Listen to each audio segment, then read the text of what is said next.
this guide, you'll learn how to create your FXNX account and get started trading. Let's get started. Go to portal.fxnx.com and tap Open Account at the bottom of the page.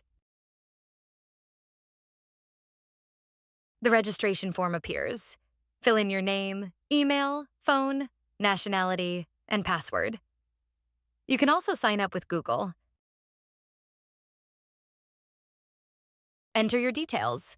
Use the name on your ID, a valid email, and create a strong password with at least 8 characters.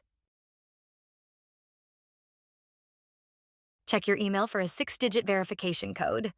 Enter it and tap Verify and Create Account. You're in! The FXNX dashboard is ready. From here, you can deposit funds, explore markets, and start trading. And that's it. You've completed all the steps.